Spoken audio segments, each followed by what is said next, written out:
So I'm starting with the first accounting standard, that is AS1. And what is that? Disclosure of accounting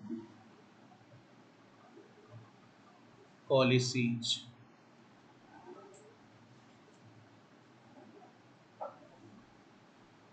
Disclosure of accounting policies. ठीक है. So as you can see कि this accounting standard contains two things basically two things. क्या क्या? एक second जरा ध्यान देना बेटा. पहली चीज, what are the accounting policies. Accounting accounting policies क्या होते हैं पहले ये क्वेश्चन पे कौन डाउट बताएगा. उनको बोलो क्वेश्चन पेपर सही है, जितना आ रहा है करे, नहीं आ रहा छोड़ दे.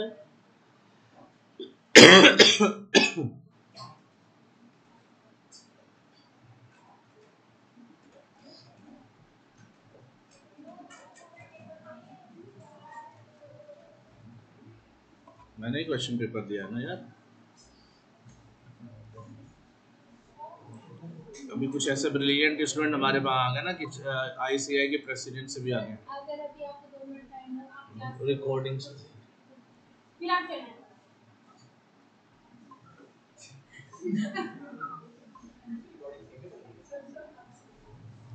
See that red dot.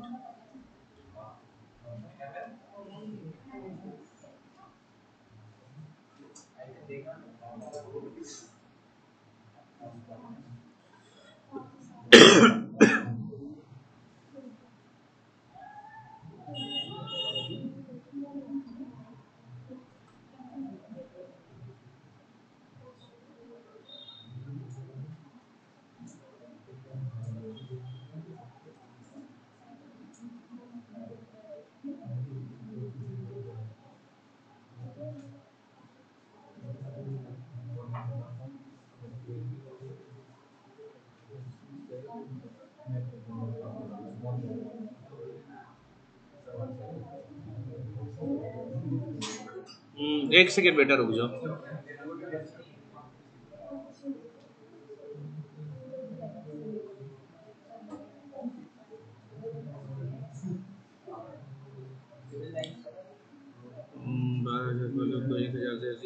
ठीक है.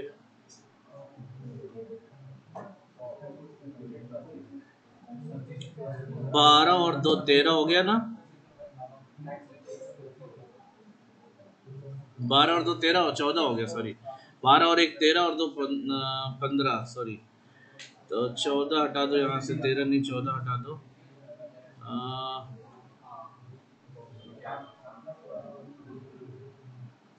एक बार माइनस करना बेटा. 23,000 में से 14,000 माइनस करना. 9,000. हाँ भाई, हमारे यहाँ ना आईसीआई के प्रेसिडेंट फाउंडेशन करने आते हैं कि अगर उनको नहीं समझ में आए तो क्वेश्चन गलत है. आईसीआई की प्रेसिडेंट है, उनसे ज्यादा किसको आता हो. हाँ, अब फाउंडेशन में एंट्री ले लिए ना बेटा, वो जो हमें भी पढ़ाएंगे वो आगे चल के. कल हमारी क्लास है उनके साथ, है ना. स्कूल बैग खरीद लिया है और स्कूल ड्रेस खरीदना बाकी है, वही करने जाना है. मतलब अगर आपको इंग्लिश नहीं आती तो क्वेश्चन खराब है, गलत है. इश्यू ऑफ शेयर्स वो तुम्हारी भी, तुम लोगों वाले बैच में भी हुआ था. हाँ सेम है.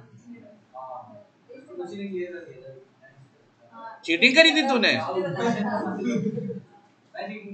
अच्छा, ये चीटिंग नहीं है. Question duration during the test या एग्जाम, अगर आप सामने वाले से क्वेश्चन का मीनिंग क्लियर कर रहे हो तो भी चीटिंग है सर. शास्त्रों में से भी पाप कहा गया है ना. अकाउंटिंग शास्त्र, लेखा शास्त्र, हाँ वो कोई शास्त्र और नहीं, यही शास्त्र. मतलब सॉरी, मतलब समझ नहीं आता मेरे को इन बच्चों को देखकर यार कि मतलब तेरे को क्वेश्चन नहीं समझ में तो क्वेश्चन गलत है. वाह, मतलब तुम्हें सब कुछ आता है, ये सही है. और सबको परेशान कर देंगे पूरे इंस्टीट्यूट में. मतलब प्यून से लेके ओनर तक सबको मैसेज कॉल दे मैसेज शुरू हो जाएंगे. मेरे पास भी 2-3 आ चुके हैं, मैंने इसीलिए अवॉइड किया. मुझे पता वही पूछने वाले हैं. क्वेश्चन सही है यार, तुम्हें नहीं आ रहा है छोड़ दो, आ रहा है कर लो. टेस्ट है बाद में देखेंगे, डिस्कशन करेंगे. जलील भी करेंगे, वो जरूर करेंगे। नहीं यार वो तो भाई रिक्वायरमेंट, वो तो मतलब है जेन्युइन है, वो जो होना चाहिए, बाकी भले बाकी कुछ हो या ना हो। सीरियसली यार कैसे कैसे बच्चे हैं यार, उस बैच में थोड़ा है कुछ। एक का ना क्या, एक का क्या हुआ, एक का नंबर कम आ गया दूसरे से, जो अक्सर एग्जाम टेस्ट में नंबर जिसके कम आते थे उसके ज्यादा आ गए, और जिसके ज्यादा आते थे ना उसके कम आ गए। सीधे क्लास में करा, जब कॉपी गलत चेक हुई है उसका नंबर मेरे से ज्यादा कैसे हो सकता है? तो भाई तू भगवान का अवतार है, तेरे से ज्यादा नंबर नहीं आ सकते। कह रहा उसने चीटिंग, लड़का है, लड़कियां अच्छा तुम क्या मानते हो लड़कियां ऐसा करती हैं? नहीं नहीं, ये गलत बात है, अकेले एक लड़की होकर पूरी लड़की को बदनाम कर रही है। ऋतिका की बात अलग है, वो तेरे को ही देख के बोला था उसने।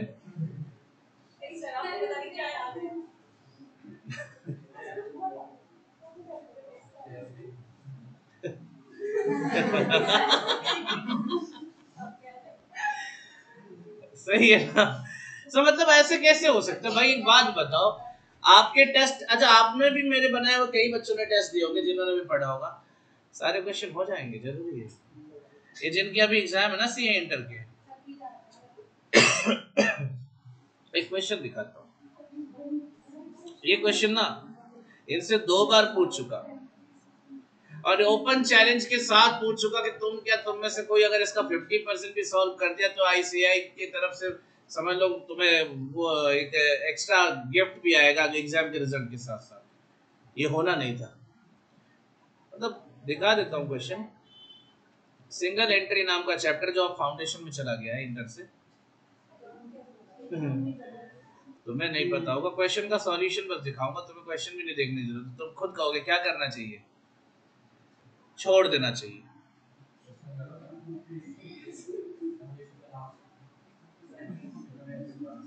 व्हाट इज द क्या बोला मैं, सिंगल एंट्री ना? हाँ अरे भाई तुम लोगों को पढ़ाने के लिए करंट अफेयर्स इकट्ठा करने पड़ते दोस्त। ये क्या हुआ था ना, जब अमेंडमेंट हुआ था डिवेंचर में, है ना, सारे बुक उठा लिए, सारे कुछ उठा लिए, पता कहाँ मिला मुझे?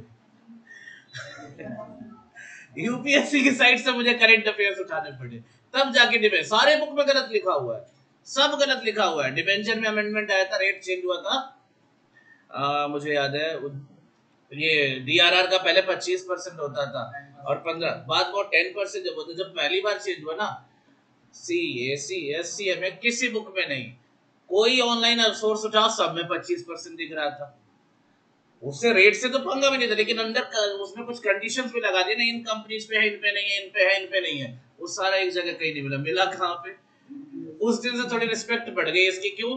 मुझे ये रियलाइज हो गया कि भाई सबसे ज्यादा अपडेटेड यही रहते हैं, मतलब डे बिफोर चेंज हो अगले दिन के पास मिल जाएगा। तो ये चीज इसके लिए भाई देखो करंट अफेयर्स में भी जरूरत पड़ जाती है।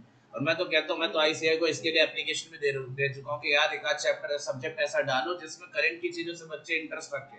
अरे क्यों पढ़ाते हो कम्युनिकेशन, ये सब चीजें पढ़ाते हो, फायदा है तुम्हारे को? उतना बोलना सीख लिए है,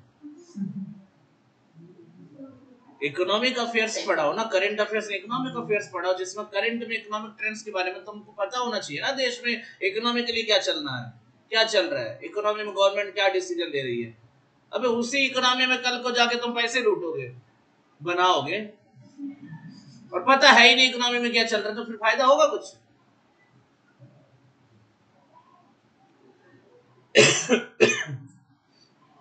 चलो थोड़ा सिस्टम स्लो चल रहा है, अगर ओपन हो जाएगा तो देखेंगे, बात करेंगे, ठीक है। बट बता दो ना, अब इस क्वेश्चन को बच्चा बोले गलत है, भाई बच्चा गलत बोल देगा मैं मान जाऊंगा, गलत नहीं होता यार, सब सही है, क्वेश्चंस वेरीफाइड है क्वेश्चन। और हमेशा एक टेस्ट में एक क्वेश्चन कॉमन रखता हूँ जरूर, एक क्वेश्चन कॉमन रखता हूँ, तुम दोबारा टेस्ट दोगे ना तो भी वही हाल रहेगा।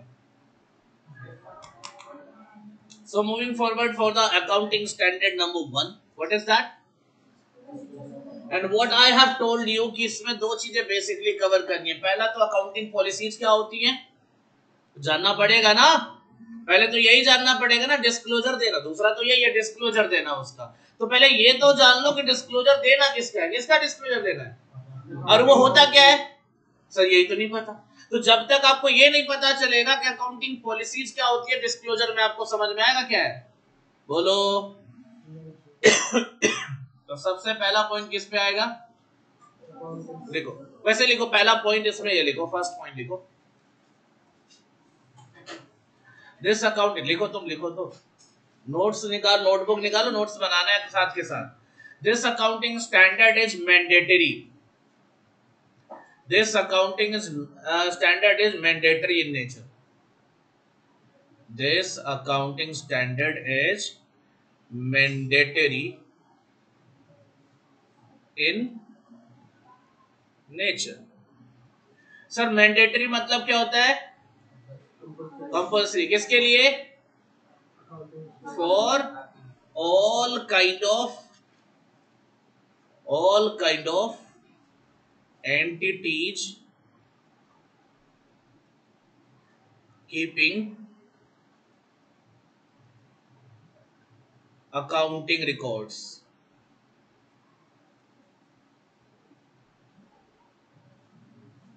ठीक है,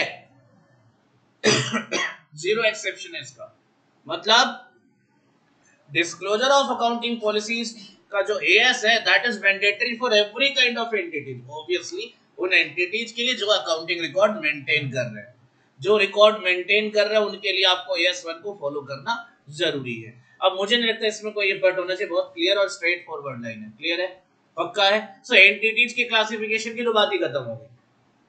जब आपको पहली क्लास ली होगी, इंट्रोडक्शन या कह सकते हो, जब आपकी ओरिएंटेशन क्लास थी, पहली क्लास जब मैंने ली थी, डिस्कशन किया था सिलेबस के बारे में, then I have told you कि एएस क्या है, इंड एएस क्या है, कहां कैसे अप्लाई होता है। एनवायरमेंट में मैंने बताया था कि कुछ एंटिटीज की कैटेगरी होती है, लेवल 1, लेवल 2, लेवल 3, तो वो जब जैसे, अभी इसमें तो जरूरत नहीं है, कोई भी लेवल हो तो इसमें बताने की जरूरत नहीं है, ठीक है ना। अगर कहीं जरूरत पड़ेगी तो I will tell you what is the level of the entities और कैसे डिसाइड करते हैं, तो वहां पे देखेंगे। Like cash flow statement I will tell you about that, मैं सीधा बता दूं। इन्वेंटरी वैल्यूएशन यानी एएस2 में भी नहीं है कोई, सब पे कंपल्सरी है जो भी इन्वेंटरी वैल्यूएशन कर रहा है, ठीक है। So this is mandatory accounting standard, ठीक है।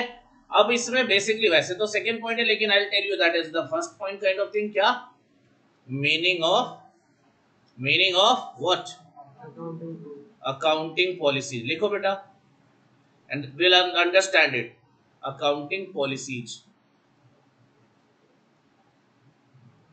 meaning of accounting policies।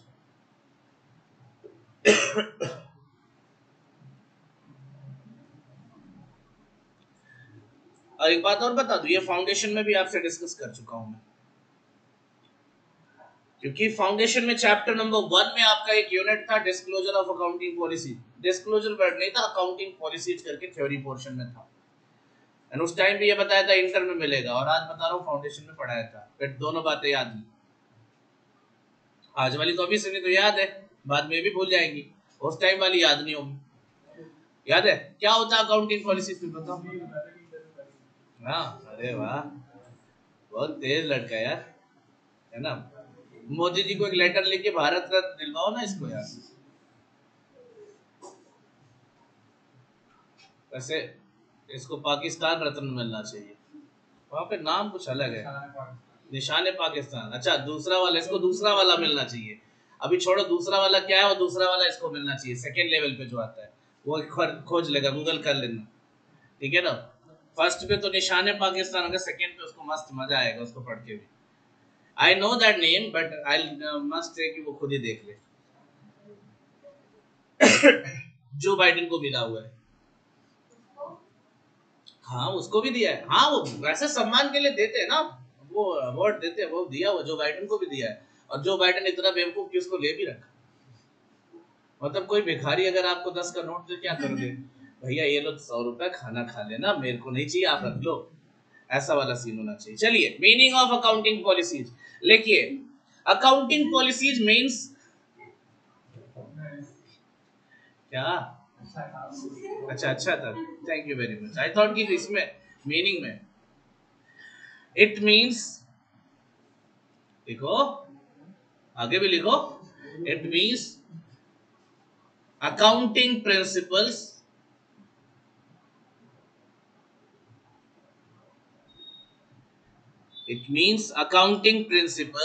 and methods and techniques to apply those principles.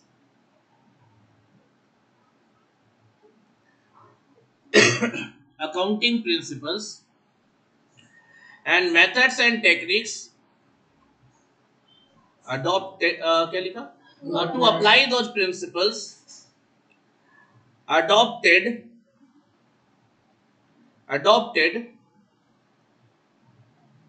by an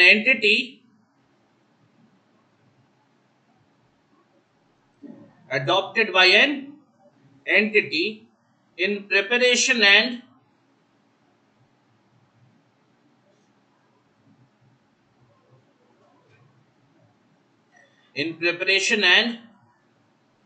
presentation of financial statements.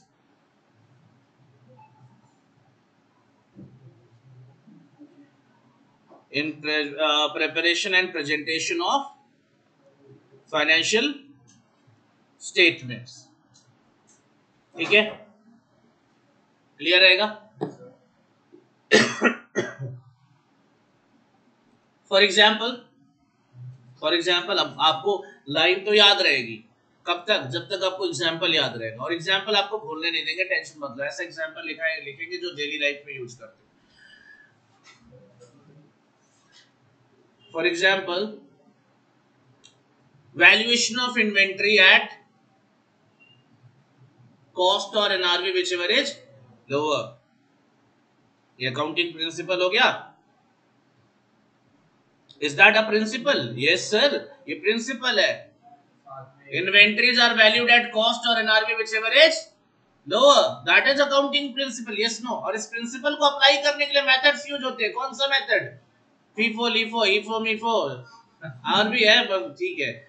और weighted average, average base stock, retail price, और revaluation model, specific identification method. कुछ तो आपने foundation में methods पढ़े थे, यहाँ भी पढ़ेंगे AS2 में, कुछ और भी मेथड्स देखेंगे, लेकिन आप लिख लीजिए, है ना? क्या लिखा आपने? Valuation of inventories at cost और NRV whichever is lower. FIFO और फीफो लिफो मेथड, आप ये लिख लो, FIFO and weighted average, allowed दो ही जनरली होता है, तो FIFO and weighted average method of inventory valuation, comma देते जाना बीच बीच में, है ना? Direct and indirect method of preparing. How many of you here from first class? कितने हो? एक पहली क्लास से हो, दो, ये भी तीन। फर्स्ट क्लास मतलब बहुत बिगिनिंग से, वेरी बिगिनिंग से, तुम भी लगभग वही हो, तो 4-5 बच्चे हो ना?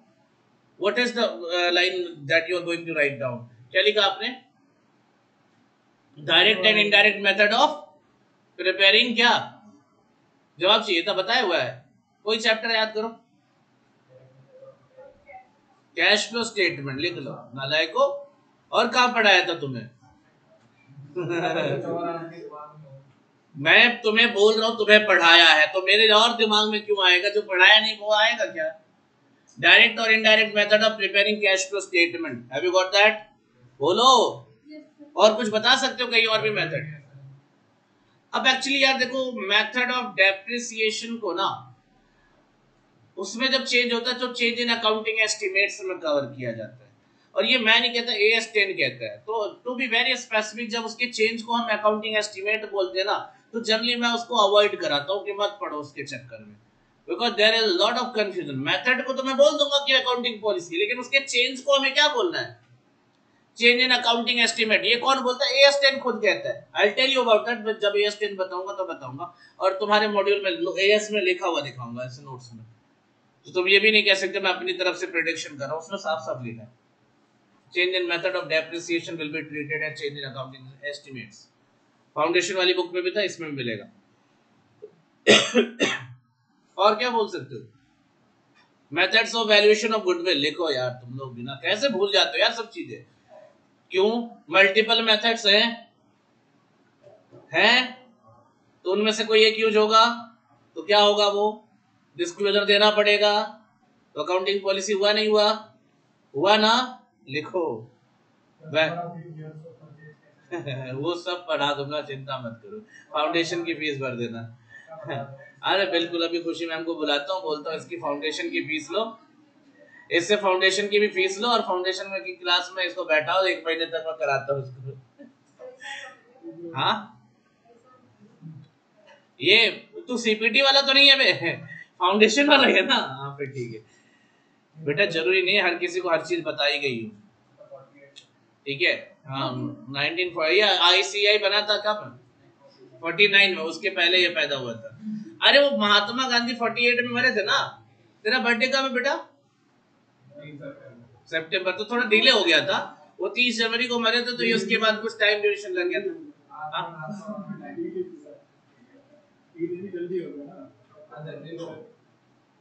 1948 सितंबर, और वो मरे थे 30 जनवरी को, पैदा नहीं, 2 अक्टूबर को पैदा हुए थे, वो बर्थडे अलग होता है। प्रभु बस करो, गांधी जी बैक डेट में मार दिया इसने, कहता 2 अक्टूबर 1948 को उनका बैक डेट में मरे थे। कोई नहीं दोस्त, होता है ऐसे, माहौल बना रहना चाहिए। चलिए sir, meaning of accounting policy, और कुछ बताओ मैं, क्योंकि देखो a lot of time I have seen the question. अच्छा, ऐसे कभी कभार इतना घटिया क्वेश्चन पूछते हैं ना एग्जाम में, कि अपने को भी लगता है क्यों ही पूछ रहे हो, क्वेश्चन कम था तो हमसे ले लेते। कई बार ऐसा क्वेश्चन आ चुका एग्जाम में, specify some areas, few areas where multiple accounting policies are adopted by the entities। अब आप सोचो, आपको पता होना चाहिए, यानी आप एग्जाम्पल लिख के आओगे। जैसे आपने क्या लिखा, वैल्यूएशन ऑफ इन्वेंट्री, एक में हो गया, आपने 2 पहले लिखो ना, दोनों एक ही जगह है, वैल्यूएशन ऑफ इन्वेंट्री हो गया। दूसरा क्या लिखा, cash preparation of cash flow statement लिखा। तीसरा आपने क्या लिखा, वैल्यूएशन ऑफ गुडविल। तो कम से कम 5-6 लिखना चाहिए ना, आपको पता होना चाहिए। जहां भी multiple methods, multiple principles apply हो रहे हैं, वो क्या होंगे, अकाउंटिंग पॉलिसी। 3 हो गए, चौथा बता दो एक, वैल्यूएशन ऑफ, वो भी लिख सकते हो, बट आप लिखो valuation of investment, valuation of investment लिखो। सर एएस 13 भी पढ़ना ही हमें, आज नहीं पढ़ना है बट पढ़ना है। और लिखवा दो 10-12, बोलो, नहीं तो बाद में कहोगे सर आपकी भी एंड ऑफ थिंकिंग कैपेसिटी हो गई, ईटीसी लिखवा रहे एटसेट्रा। और बताओ। हाँ, नहीं इसमें कोई वो थोड़ी ना गलत हो जाएगा, क्या दिक्कत है बता यार। लिखो अकाउंटिंग फॉर पीपी, उसमें भी 2 मॉडल होते हैं, कॉस्ट मॉडल, रिवैल्यूएशन मॉडल। और बोलो, आप कह सकते हो वैल्यूएशन ऑफ पीपी, अकाउंटिंग की जगह वैल्यूएशन कर लो, क्या दिक्कत है, अपने को क्या फर्क पड़ता है, पीपी की वैल्यू निकालनी है ना। और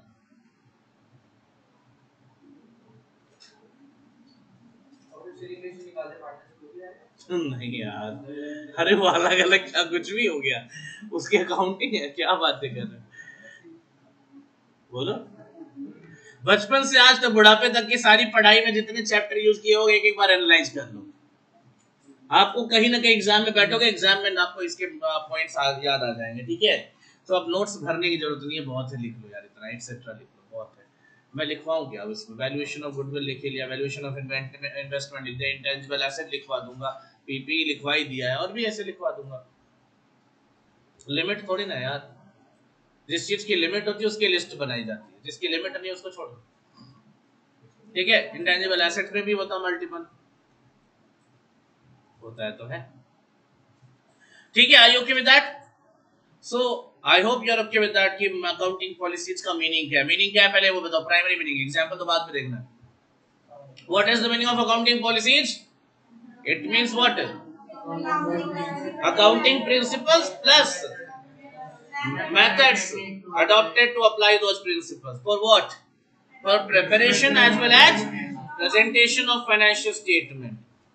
प्रिपरेशन और प्रेजेंटेशन ऑफ फाइनेंशियल स्टेटमेंट में जरूर यूज होना चाहिए, इसलिए मैंने उसके रेशियो वाले पॉइंट को अकाउंटेंट का वहां पे हटा दिया है। ठीक है, हाँ जी।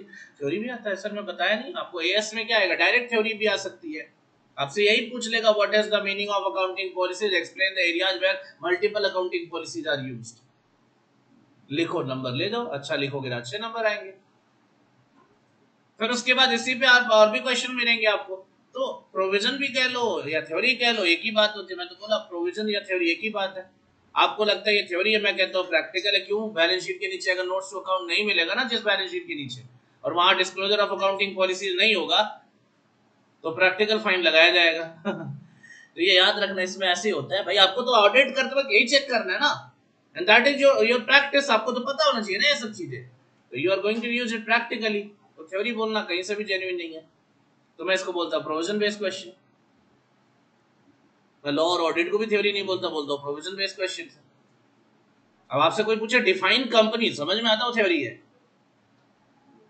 लेकिन अगर बोलता what is the provision regarding formation of company, तो कंपनी फॉर्म कराना एक ये प्रैक्टिकल टास्क होता है, पैसा मिलता है अच्छा खासा उसका भी। ठीक है सर। ऐसा कुछ नहीं कि आपको कुछ अलग बता रहा हूं, देखो सिंपल सा है। अब इसी नोट्स को आपको अपने हाथ से बनाने में क्या दिक्कत है? अब इसमें तो कुछ समरी फॉर्म में लिखा है, लेकिन आपको पता है आपका समरी फॉर्म वाला वो क्या है, जब आपको छोटे छोटे 4 क्वेश्चन मिल रहे थे 5-5 नंबर के, उसके अलावा नहीं मिलना था। अब आपको बहुत कुछ मिलने वाला है ना, तो आपको उतने सस्ते से काम नहीं चलेगा। अब आपको थोड़ा महंगा काम करना पड़ेगा। ठीक है, क्लियर है? देखो पहली लाइन में ही यहाँ पे लिखा था हमको मीनिंग, क्लियर हो गया, इतना ही था। इसी को मैंने एक्सप्लेन करा है काफी डिटेल में लेके। ठीक है, पक्का? नेक्स्ट हेडिंग दो बेटा, ये तो अब तुम्हारा खत्म ही है। नेक्स्ट हेडिंग दो, सिलेक्शन ऑफ अकाउंटिंग पॉलिसीज।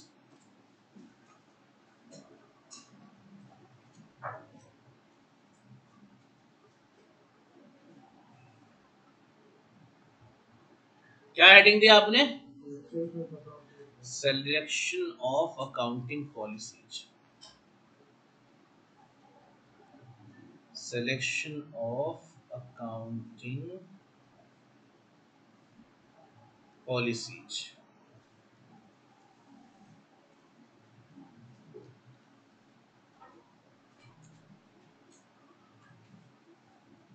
इसमें पहला पॉइंट, बाय होम, कौन करेगा ये सिलेक्शन का काम? एग्जैक्टली, ऑडिट पढ़ लिया पहला चैप्टर, तो who is responsible for the preparation and presentation of financial statement?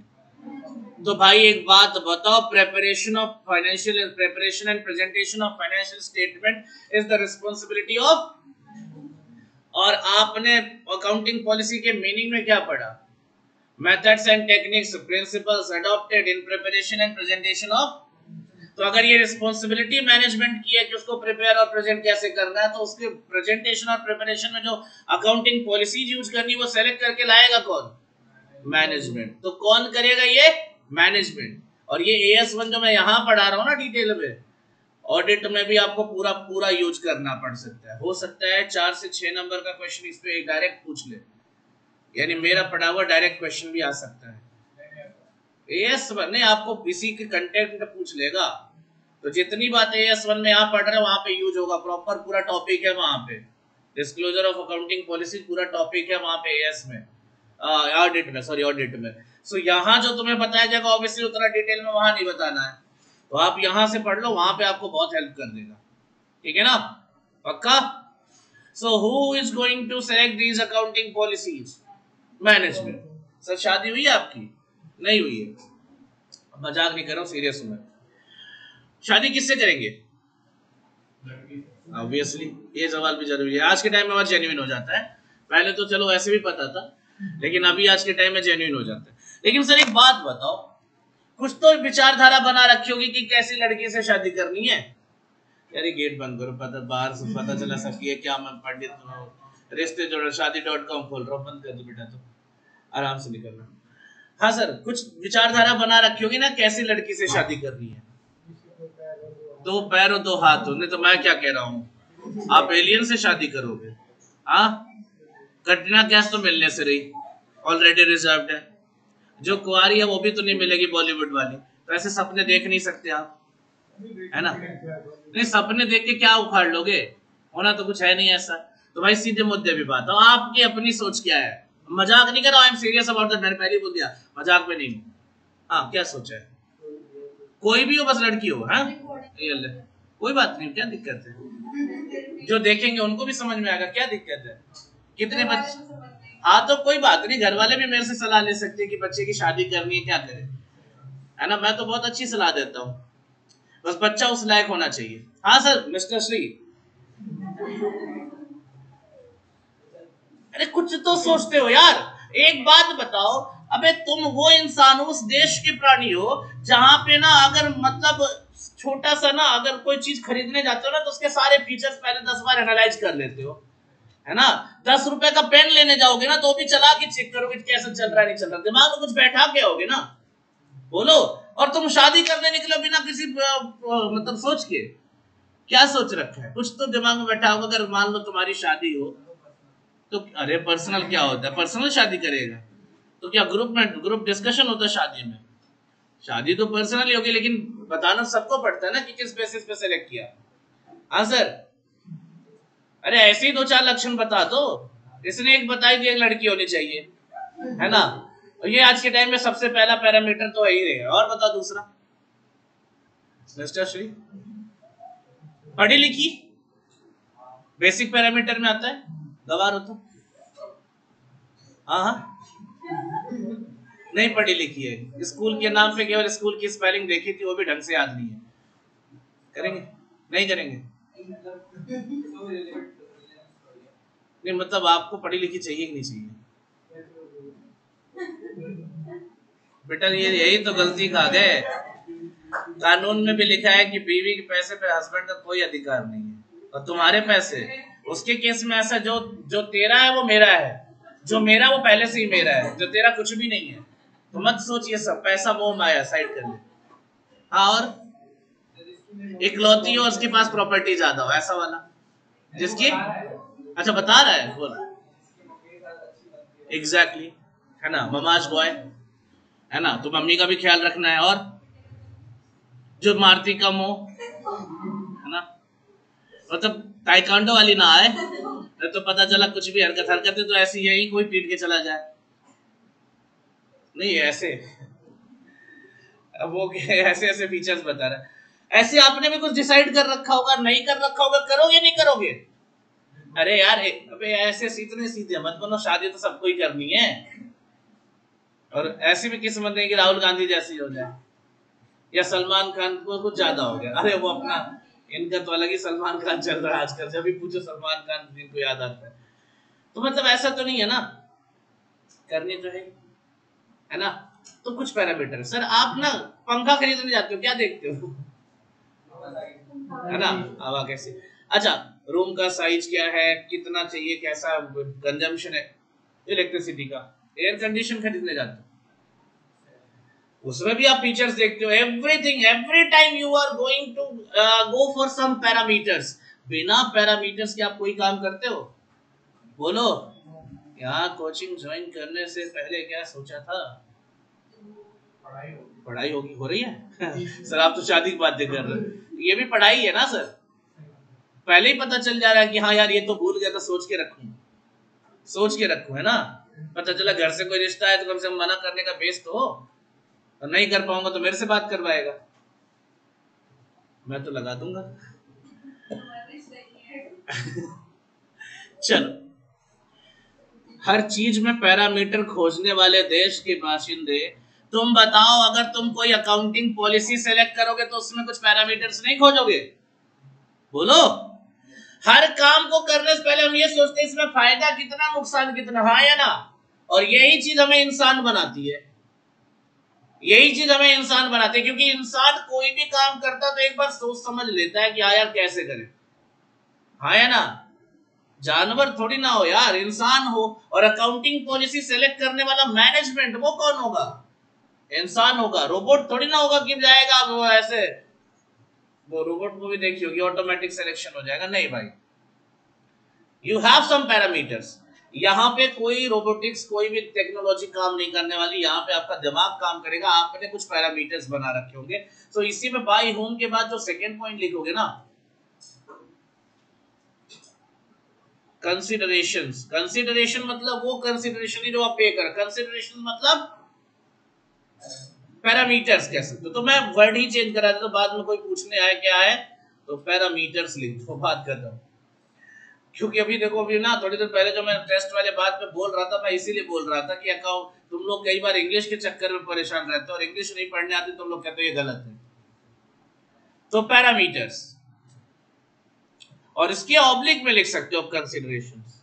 अब तो समझ में आ जाएगा ना, पैरामीटर्स और कंसिडरेशंस, ठीक है, पैरामीटर्स और कंसिडरेशंस। तो let me tell you one thing कि ये जो पैरामीटर या कंसिडरेशन, ये दो कैटेगरी में डिवाइडेड है। पहला होगा प्राइमरी, क्या होगा दोस्तों, प्राइमरी। पहले बेसिक चीज, जैसे भाई ने बोला लड़की तो होनी चाहिए कम से कम, है ना। तो every accounting record, every books of account has some primary feature जो उसके अंदर होना चाहिए। क्या होना चाहिए,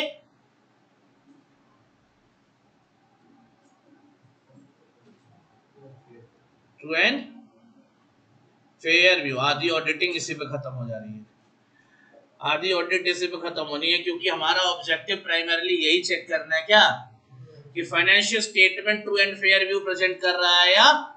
और कैसे चेक करेंगे सर, हम उसके अकाउंटिंग पॉलिसीज को चेक करके करेंगे कि उनको प्रॉपर अडॉप्ट किया है, यूज किया है, नहीं किया है। तो ध्यान से देखना, प्राइमरी कंसिडरेशन, बात नहीं बेटा, प्राइमरी कंसिडरेशन इज दैट कि whether the financial statement will represent true and fair view or not after selecting this particular accounting principle या accounting policy।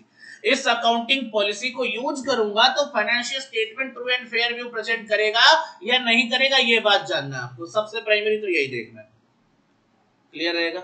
Primary consideration okay है, प्राइमरी कंसिडरेशन ओके है। पहले, सबसे पहले क्या कंसिडर करना है कि जो अकाउंटिंग पॉलिसीज हम अडॉप्ट कर रहे हैं उसका अगर हम यूज कर लेते हैं तो कि जो हमारा अकाउंटिंग रिकॉर्ड मेंटेन होगा वो क्या कर रहा है, true and fair view present कर रहा है या नहीं। And what is true and fair view, अब ये तो पढ़ लिया होगा ऑडिट में, पहला चैप्टर शुरुआत में ही है।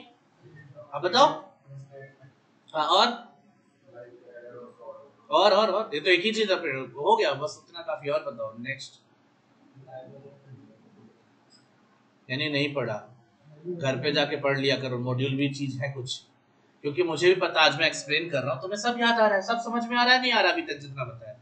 रिटेन कितना रहेगा एक महीने तक,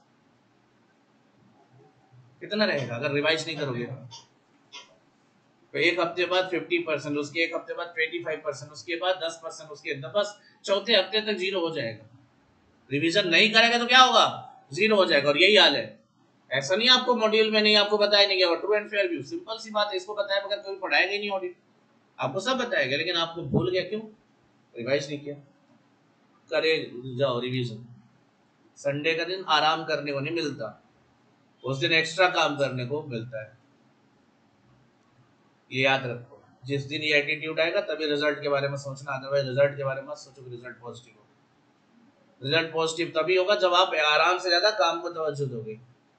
संडे का दिन रेस्ट के लिए नहीं होता कि हफ्ते में यार बहुत थक गए एक दिन रेस्ट, नहीं, सैटरडे को रात तक देर तक जग के पढ़ना है, 4-5 बजे जाके सोना है और फिर दोपहर में उठना है, अगर इतना करना है। अगर जल्दी नींद आती है तो फिर सुबह जल्दी उठना है 3 बजे 4 बजे, और शाम तक पढ़ना है लगातार, बीच में शॉर्ट ब्रेक्स के साथ।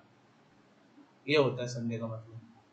दुनिया में बाकी दिन तो मैं बाहर निकल भी जाऊंगा, संडे नहीं निकलना, ऐसे कसम खानी है ना। बाकी दिन आधे घंटे घूम लूंगा लेकिन संडे को नहीं, संडे कोई काम नहीं करना, केवल पढ़ाई कर लो। थोड़ा सा 6 महीने करके देखो, रिजल्ट ना आए तो फिर मेरे से बताना, ठीक है।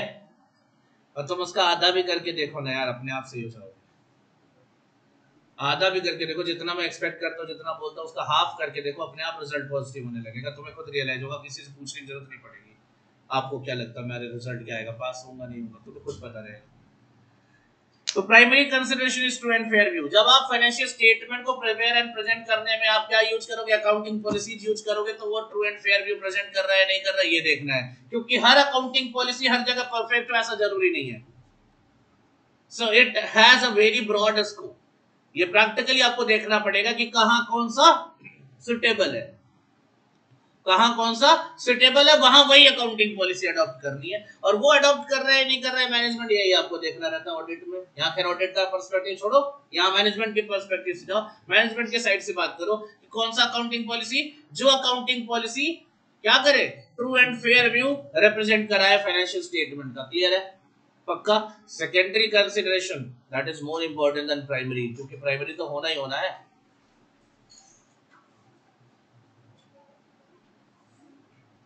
सेकेंडरी, सेकेंडरी में बेटा तीन बातें। पहला,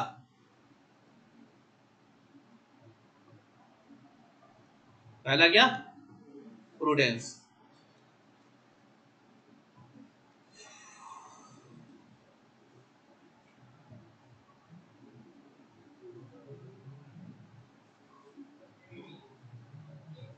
प्रूडेंस मतलब, अच्छा हाँ, रैशनैलिटी, वेरी गुड, बहुत अच्छे। प्रूडेंस मतलब can you say, you can say rationality और common sense. Yes no, what is the common sense here? आपने जनरली ये पढ़ना कि कंजर्वेटिज्म के साथ चल रहे हो। क्या चल रहे हो? कंजर्वेटिज्म के साथ चल रहे हो। What is conservatism? अगर फ्यूचर में प्रॉफिट की एक्सपेक्टेशन दिख रही है अननेसेसरी की, तो we are not going to anticipate that, हम उसको कंसिडर नहीं करने वाले हैं, प्रॉफिट को इग्नोर करेंगे। But if there is a probability of loss in future, then in that case we have to anticipate it and make provision for that. तो ऐसी अकाउंटिंग पॉलिसी हो जो सब इस प्रोविजन को फुलफिल कराए। अब कोई अकाउंटिंग पॉलिसी ऐसी हो जिसमें अननेसेसरी का तुम्हारा प्रॉफिट बढ़ रहा हो, तो वो अडॉप्ट नहीं करना है। For example, if you have selected cost model of valuation of inventory, inventory आप हर बार किस पे वैल्यू करोगे? कॉस्ट पे। ये आपने सेलेक्ट करके रख लिया अकाउंटिंग पॉलिसी, और अगर आपका नेट रियलाइजेबल वैल्यू कॉस्ट से कम आ रहा है, तो इसका मतलब आपकी इन्वेंट्री ज्यादा आएगी, और इन्वेंट्री ज्यादा आएगी तो जाएगा कहां? फाइनेंशियल स्टेटमेंट में। इन्वेंट्री कहां रिकॉर्ड करते हो? सर, ट्रेडिंग अकाउंट के क्रेडिट में। Yes no? क्लोजिंग स्टॉक कहां लिखते हो? हाँ जी, मजा सा नहीं आएगा, अभी आएगा मजा। क्लोजिंग स्टॉक कहां जाता है? ट्रेडिंग अकाउंट के क्रेडिट साइड में, और क्रेडिट साइड में कुछ भी लिखोगे तो प्रॉफिट क्या होगा? बढ़ेगा। तो आप बताओ, अननेसेसरी का नहीं हो गया ये मॉडल? तो आपको क्या करना है? इसको चेंज करना, और किस पे जाना है? नेट रियलाइजेबल मॉडल पे। नहीं, ऐसा भी हो सकता है आगे चल के नेट रियलाइजेबल वैल्यू कम हो, तो आपको कौन सा मॉडल बताया? कॉस्ट और net realisable value whichever is lower. Clear रहेगा? पक्का? बोलो, पक्का है ना? तो दैट इज द प्रूडेंस और कंजर्वेटिज्म जो आपको यहाँ पे प्रेफर करना है। ठीक है, राइट डाउन। प्रूडेंस के बारे में लिखिए।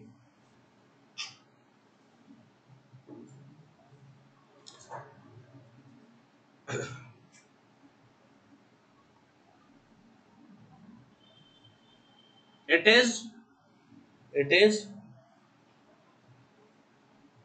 the matter of conservatism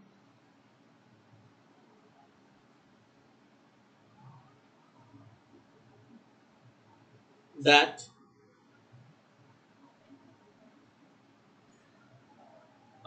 that management should select. It is the matter of conservatism. Spelling चाहिए क्या? अगर चाहिए तो बता देना, कोई इसमें शर्म की बात नहीं बेटा, हर चीज की स्पेलिंग आए जरूरी नहीं है। ठीक है, मतलब एक बात बोल रहा हूँ, कई बार ऐसा होता है हम हेजिटेट करते हैं कि हम सीबीएसई आईएसएस पढ़ के हमें इंग्लिश कैसे नहीं आएगा। बहुत यही दुर्भाग्य आपका सोचना ही है, क्योंकि यहाँ 99% बच्चे सीबीएसई वाले ही आते हैं, है ना? फिर इंग्लिश में उनके खराब नंबर क्यों आते हैं, है ना? बीसीआर में नंबर कहाँ उड़ जाते हैं, है ना? तो दिक्कत है ऐसा। ऐसा मत सोचो तुम्हें स्कूल लेवल पे इतना पढ़ा दिया गया है, आधी बातें तो ऐसे ही है। क्या लिखा? It is the matter of conservatism that management should select accounting policies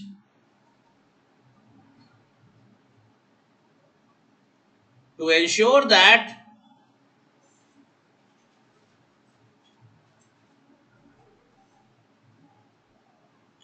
profits and assets are not overstated.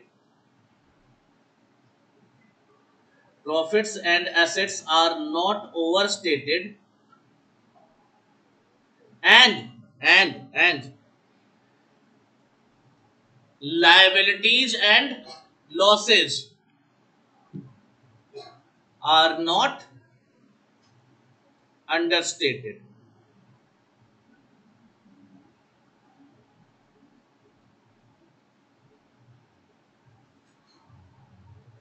क्या लिखा? What have you written? Profits और लॉसेज क्या, प्रॉफिट्स और एसेट्स का, सॉरी, प्रॉफिट्स और एसेट्स क्या नहीं होने चाहिए? ओवर स्टेट, मतलब अगर बढ़ेंगे तो अननेसेसरी का आपका प्रॉफिट बढ़ रहा है, और अगर लॉसेज और लायबिलिटीज है तो अंडर स्टेट नहीं होना चाहिए, लायबिलिटी के लिए प्रोविजन बना लो, ठीक है। इन अदर वर्ड्स, लिख लो सीधा, डायरेक्ट लाइन में लिख लो, इन अदर वर्ड्स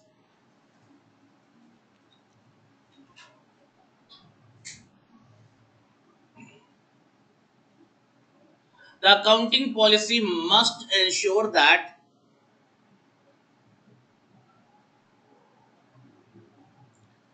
बेटा ये कोई नोट्स आपको कहीं नहीं मिलने वाला, ये आपके ओरिजिनल नोट्स से जो मैं क्लास में बना रहा हूँ। I have not written anywhere this, तो जो आपको लिखवा रहा हूँ हो सकता है आगे से, मतलब मैं भी कुछ याद नहीं मैं क्या लिखवा रहा हूँ, जो सही है वो लिखवा दे रहा हूँ एग्जैक्टली। अभी 4 दिन बाद तो सर वो लाइन छूट गई थी, अब फिर से बोल दो, I don't remember that line. In fact अभी 5 मिनट बाद क्या बोला था पिछली लाइन भूल गया, क्योंकि जो जेन्युइन है वो लाइन लिखो, मीनिंग पता है लेकिन एग्जैक्टली अब लाइन को मैं रिपीट नहीं कर सकता। तो आप प्रॉपरली लिखोगे, इस चक्कर में मत पढ़ना कि बाद में लिख लेंगे या बाद में पूछ लोगे, ठीक है। अभी लिखो, क्या लिखा लास्ट में? Must ensure that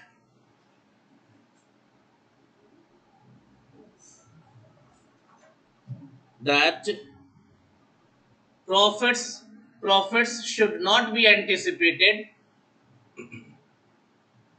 profits should not be anticipated while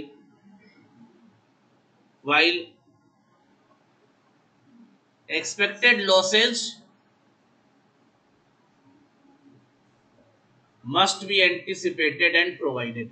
should be लिख लो, should be anticipated and provided, anticipated losses should be anticipated and provided. I hope you are okay with that. बोलो बच्चों, पक्का है?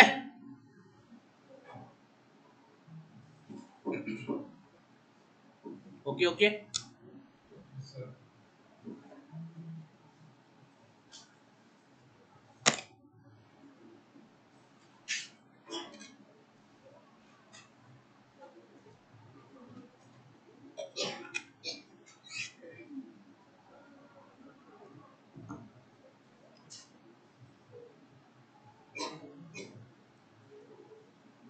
All set, okay, सबने लिख लिया, complete कर लिया ना?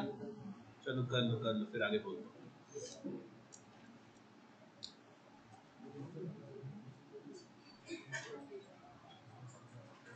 दूसरा,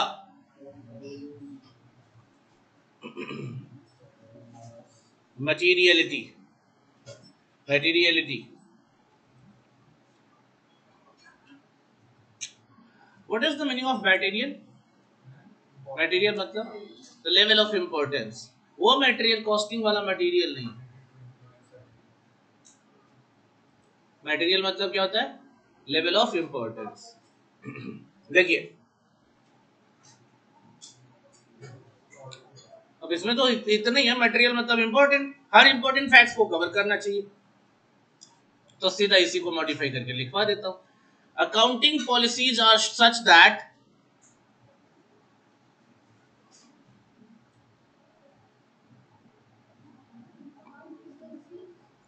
accounting policies are such that the financial statements should disclose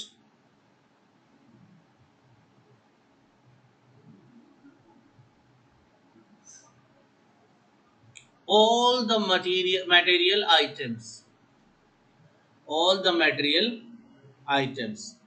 अब अगर आपको डर है भूल जाओगे तो लिख लेना, मटेरियलिटी के पास में कहीं भी लेवल ऑफ इंपॉर्टेंस, मटेरियलिटी मतलब लेवल ऑफ इंपॉर्टेंस होता है, तो कहीं लिख लेना।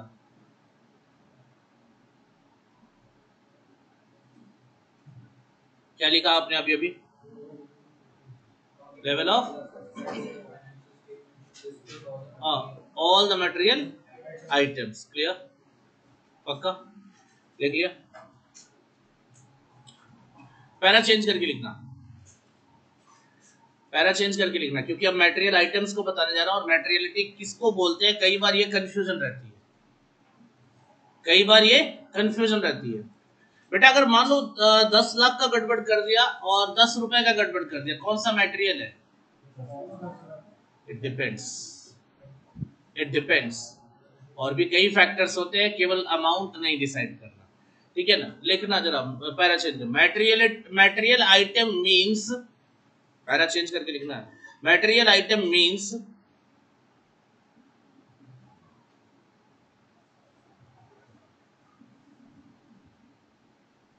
the items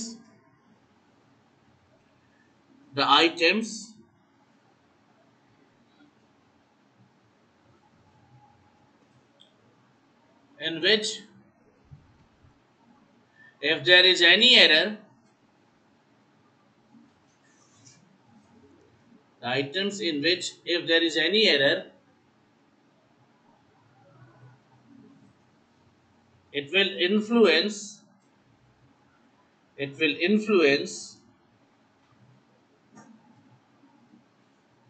the decision of the users.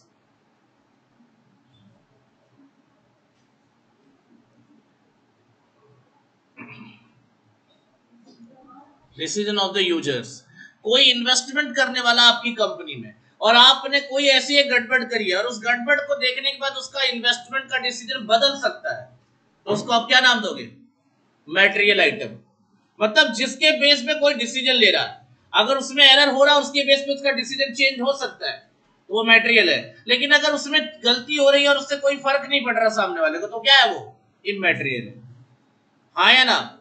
आपको मैंने जनरल जो एग्जांपल लिया, I will tell you that कि अगर हाँ 10 रुपए में कुछ गड़बड़ कर दी तो उसमें कोई फर्क नहीं पड़ेगा, ठीक है, उतना फर्क नहीं पड़ेगा। लेकिन मैंने वो भी बोला कि ये सब्जेक्टिव डिसीजन है। आगे ये भी लिख लो उसी में आगे, materiality will not always be, materiality will not always be a matter of relative size। लिखो, materiality will not always be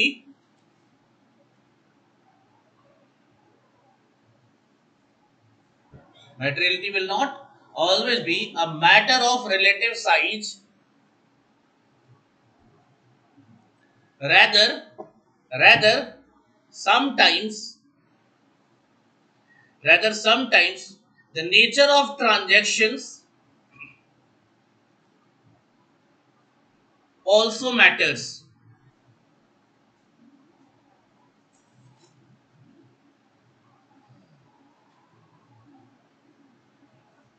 For example, I'll stick to the module। for example, module के हिसाब से दिखा देता हूँ एग्जाम्पल। fraudulent practice, यहाँ नहीं, आप लिखो fraudulent practice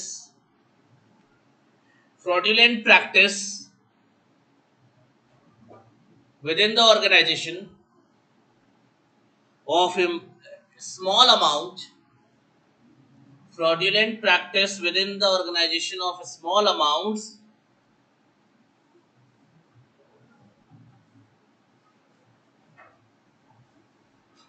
can indicate a serious flaw,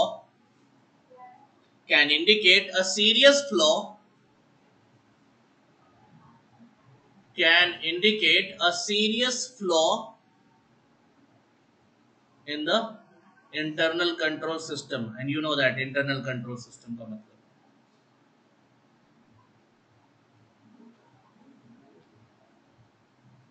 तो मैनेजमेंट का सिस्टम की बात कर रहे हैं, ठीक है। छोटे छोटे अमाउंट का एरर है, लेकिन वो फ्रॉड है, जानबूझकर किया है आपके ऑर्गेनाइजेशन ने या किसी एम्प्लॉय ने, तो will it be a matter of concern या नहीं? अगर तुम्हें कोई बोले कि भाई इस ऑर्गेनाइजेशन में इसने ना 10 रुपए की चोरी करी है, हर दिन 10 रुपए चोरी करता है, तो अगर आपको याद हो मैंने एक केस सुनाया था, कहानी है ना, तो देखो कोई कहानी ऐसी थोड़ी ना सुना के जाऊंगा जिसका रेलिवेंस नहीं होगा। तो सारी बातों का, शादी वाला भी एग्जाम्पल का रेलिवेंस है, और दो लड़की के लिए घर वाले भी सुनेंगे तो क्या दिक्कत है? अच्छा, ये घर वाले सुन के भी तुम्हें लगता होगा उनको अजीब लगेगा, उनको मजा आता है। पूरे लॉकडाउन में ना lot of students are like कि मेरी क्लास होती थी 11 बजे, तो फैमिली बैठ के सुनती थी पूरी क्लास। हाँ ऐसा ऐसी बात है, मतलब बेइज्जती ही नहीं, ये कहानियां, मतलब मजा आता था। अब तुम सामने थोड़े, तुम भी घर पे बैठे हो और मेरी आवाज वैसे भी थोड़ी स्लो है तो हाँ ठीक है यार। तो होता क्या था ना, तो वो स्पीकर पे लगा के सब, मतलब ऐसे लैपटॉप या फोन ऑन है तो फिर मजा है, पूरे घर वाले सुन रहे हैं। मैं बस सामने वाले को बोलते भाई तू म्यूट रखना, तेरी आवाज इधर नहीं आनी चाहिए, इधर से जो जा रहा है सुनो। तो there was a fresh batch उस टाइम पे ना, एक दो टीचर्स थे वो गड़बड़ कर गए थे लॉकडाउन के ड्यूरेशन में, तो I have started a batch that was CSEET, उसमें कम्युनिकेशन पढ़ाता था। तो कुछ 3-4 बच्चों की पूरी फैमिली पढ़ती थी कम्युनिकेशन, ठीक है। हाँ बीसीआर में नहीं था वो, सीएस में था। तो मतलब मस्त बढ़िया से मजा आता था। मैं सबको पढ़ाता हूँ, accounts, FM, accounts and FM एक ही में है। I don't like sharing the subject, that's why मैं पढ़ाता हूँ। पढ़ सब इतना कुछ तो होता नहीं है तुम लोग। हाँ जी, इतना कुछ नहीं है उसमें। नहीं, और भी बहुत सी चीजें हैं जो आप इंटर में भी नहीं पढ़ रहे हो, वो भी है उनमें से कुछ चीजें, बट है चीजें काफी हैं, अच्छा खासा सिलेबस है। एग्जाम थोड़ा सा इजी हो जाता है कंपैरेटिवली तुमसे, अकाउंट पर्सपेक्टिव से, बाकी चीजों में टिपिकल वो भी है। ठीक है याद तक। तो भाई एक बात बताओ, तुमने कोई चीज गलती कर दी, वो गलती का इम्पैक्ट था 10 रुपए पर डे के हिसाब से गलती हुई थी, उतना इम्पैक्ट भले ना डाले, 1 महीने बाद पता चल गया तुमसे 10 रुपए का ट्रीटमेंट गलत जा रहा था और वो हर दिन जा रहा था, तो कोई फर्क ना डाले। लेकिन अगर तुमने 10 रुपए की चोरी करी है तो महीने में कितना होगा, 300 रुपए, but it will have an impact. चोरी वर्ड से इम्पैक्ट पड़ रहा है ना, अमाउंट कौन देख रहा है, नेचर देख रहा है ना ट्रांजेक्शन का। बोलो भाई, बोलो। घर में हाथ से कुछ गिर के टूट गया गलती से, क्या कोई इम्पैक्ट होगा, हो सकता है कोई ज्यादा ध्यान ना दे। लेकिन ऐसे पटक के तोड़ दिया तुमने जानबूझकर, तो उसके बाद कोई और भी पटका जाएगा, तोड़ा जाएगा, जोड़ा नहीं जाएगा। हाँ ये भी बात है। और हो सकता है एक जोड़ा पूरा मिलके तुम्हें तोड़े, वो कौन सा जोड़ा, हाँ पेरेंट्स की बात कर रहा हूँ, मिलके कूटेंगे, उधर से पकड़ उधर से पकड़, मैं इधर से दौड़ा तो तू उधर से मार, ऐसा वाला सीन आएगा। And you will feel like कि मैं फुटबॉल हूँ, मुझे गोल करके मारेंगे समाज। अच्छा एक बार मारे तभी भी सही है, 2 बार में पिटाई हो तो ज्यादा फील होता है। अभी तो सुबह मार खाया तो वही गलती के लिए फिर से पिट रहा हूँ। चलो सर, और जो अभी भी पिटते हैं उनके लिए मुबारक हो, बहुत अच्छी बात है। हाँ नहीं सच्ची में, अच्छा ये माँ बाप के काबू में हो, कम से कम बिगड़ोगे नहीं। और मतलब इसमें बिगड़ने के चांसेस कम है, ऐसा नहीं जिनको नहीं मारते वो बिगड़े हुए हैं, बात करो मतलब बिगड़ने के चांसेस कम है। कम से कम घर में जाने के बाद एक खौफ तो रहेगा कि घर में बैठे पढ़ लें तो चप्पल चल के मुंह पे आएगी सीधे, और कम से कम ऐसा तो होगा रात में घर पे ही रहते होगे, तो कुछ ना कुछ करके घर पे पढ़ना ही पड़ेगा। वरना सोच मम्मी पीछे से आई तो ऐसे बैठा हुआ फोन देख रहा, पीछे से सर पे एक चप्पल पड़ा, पढ़ क्यों नहीं रहा निकम्मे।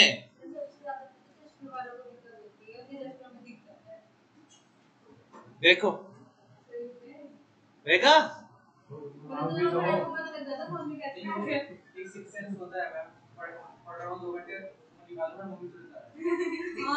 वो बेटा वो माँ है, company knows the product very well, है ना, the company knows the product very well कि कब तुम क्या करने वाले हो। बिल्कुल सत्य बात है, अगर आप पढ़ रहे हो तो आपको पता ही नहीं होता फोन का क्या है। क्यों देखना, पूछ के देखो मम्मा मैं पीडीएफ देखने जा रहा हूँ।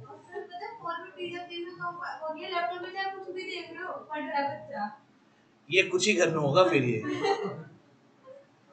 वरना मैं तो मेरे से गार्जियन की बात हो जाए तो मैं तो लैपटॉप पहले बंद करवाता हूँ। मुझे पता है फोन में थोड़ी देर भले ऐसे हाथ में पकड़ना पड़ता ना ज्यादातर, तो शायद वो थक हार के ना करता हूँ। लैपटॉप वाले तो एकदम बिंदास ऐसे मजा आ रहा है, तो ये वाला ज्यादा होता है। मैं तो बोलता हूँ लेक्चर भी फोन पे रखवाओ और वॉल्यूम ईयरफोन मत लगाने दो, है ना।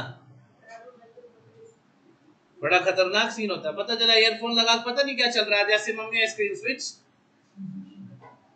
पीछे से मेरी आवाज आ रही है और जैसे मम्मी की आवाज बदल गई, है ना, पीछे से गदर टू, है ना। हाँ, घातक। घातिया नहीं देखते क्या? लेक्चर नहीं देखते कि फिल्में नहीं देखते? सर दोनों नहीं देखता मैं तो, बोल दे। हाँ, सच तो यही है। अच्छा, मटेरियलिटी के बाद देखो, वैसे तो अगर तुम नोट्स या मॉड्यूल में जाओगे तो ये थर्ड नंबर पे मिलता है, सेकेंड नंबर पे कुछ है, लेकिन मैं इसको थर्ड नंबर पे इसलिए ले जाता हूँ क्योंकि स्पेसिफिकली इसके ऊपर फोकस करना। सब्सटेंस, सॉरी सब्सटेंस है ये, थोड़ा स्पेलिंग ऊपर नीचे हो गया था, सही कर दिया। सब्सटेंस ओवर फॉर्म, बाकी सब में थोड़ा बहुत आइडिया रहा होगा, इसमें नहीं होगा, अभी बता देता हूं मैं।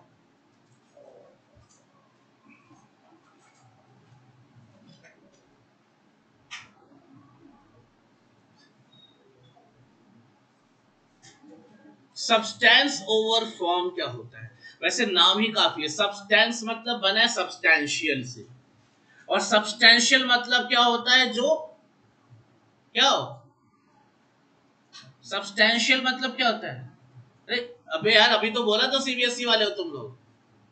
What is the meaning of substantial? हाँ ना ना, not relevant. Relevant as a factor, वहां वो भी कह सकते हैं पैरामीटर है उसमें, बट सब्सटैंशियल का जो प्राइम मीनिंग होता है that is what, it covers the substantial portion, मतलब all the important portions. Substantial, substantial word का भी लेवल इंपॉर्टेंस से ही मैटर करता है, यहाँ पे इंपॉर्टेंस से, लेवल ऑफ इंपॉर्टेंस या मेजॉरिटी पोर्शन की बात करें, सब्सटैंशियल, ठीक है ना। सब्सटैंशियल या फिर कह सकते हो इसका सब्सटेंस मतलब सब्सटैंशियल है, और सब्सटैंशियल यहाँ पे किस चीज से लिया जाएगा? That is the actual reality कह सकते हो, या फाइनेंशियल या इकोनॉमिक रियलिटी। हम जब अकाउंटिंग करने जाएंगे then we will prefer the financial reality, the actual reality, the substantial reality, rather than legal formality। Form मतलब फॉर्मेलिटी से है, लीगल फॉर्मेलिटीज को अवॉइड करते हुए we will prefer the financial reality. What is the real में actual reality, legally क्या होगा वो अलग चीज है, लेकिन एक्चुअल रियलिटी क्या, फाइनेंशियल रियलिटी क्या, हम उसको देख रहे हैं और उसके हिसाब से हमें जो लग रहा है हम उसको करेंगे। ये है हमारा प्राइमरी यहाँ पे consideration, secondary consideration for the selection of accounting policy. Sir मैं बताऊंगा, एग्जांपल के साथ बताऊंगा, ज्यादा समझ में आएगा। लिखिए पहले तो इसके बारे में। The transactions and events should be recorded and presented. The transactions and events should be recorded and presented. लिख रहे हो दोस्त? The transactions and events should be recorded and presented in accordance with the substantial and financial reality, in accordance with their substantial and financial reality, rather than their legal formality। पूरा बोल दे रहा हूं फिर से, क्योंकि ये तो बुक से उठा रहा हूं मैं लाइन, क्योंकि ये बुक में लिखी हुई लाइन, इतनी ही लाइन लिखी है, इतनी ही मुझे लिखवानी भी है, बाकी एक्सप्लेनेशन दूंगा एग्जांपल के तौर पे। क्या लिखा है? Transaction and event should be recorded and presented in accordance with their substantial and financial reality rather than their legal formality। Legal formality मतलब लॉ कुछ बातें ऐसी कहता है, रूल्स रेगुलेशन कुछ ऐसी बातें कहती है जिनको हमें अवॉइड करना पड़ सकता है, क्योंकि एक्चुअल रियलिटी अवॉइड करने के साथ ही एस्टैब्लिश होगी, अवॉइड करना पड़ सकता है। अब एग्जांपल दूंगा, जो कॉमन एग्जांपल अक्सर आपको मिलता है रहता है बुक्स में और ऐसे भी। Hire purchase, you know what is the meaning of hire purchase? Position transfer हो जाता, ओनरशिप नहीं मिलता। That means purchaser is not the owner unless he is going to pay the last installment। बोलो मुझे, जवाब दो, क्या हायर परचेजर ओनर होता है एसेट का? नहीं, वो छोड़ो, अभी की बात करो, नहीं होता, क्योंकि लास्ट इंस्टॉलमेंट पे करने के बाद उसका नाम हायर परचेजर रहता ही नहीं है। सो टिल देन, जब तक वो हायर परचेजर रहता, क्या वो ओनर होता है? नहीं होता। तो ये बात तो क्लियर रहेगी। चलो, डेप्रिसिएशन नाम का भी चैप्टर पढ़ा होगा, टॉपिक पढ़ा होगा। Who charges the depreciation? Owner.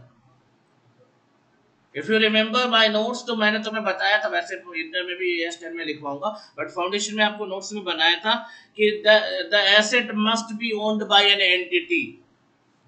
Depreciable asset के 4 कंडीशन लिखवाए थे, उसमें से तीसरा या चौथे कंडीशन में कहीं तुमने लिखा होगा it must be owned by an entity, क्योंकि कोई ना कोई ओनर होना चाहिए जो डेप्रिसिएशन का क्लेम करेगा। I hope you are okay with that.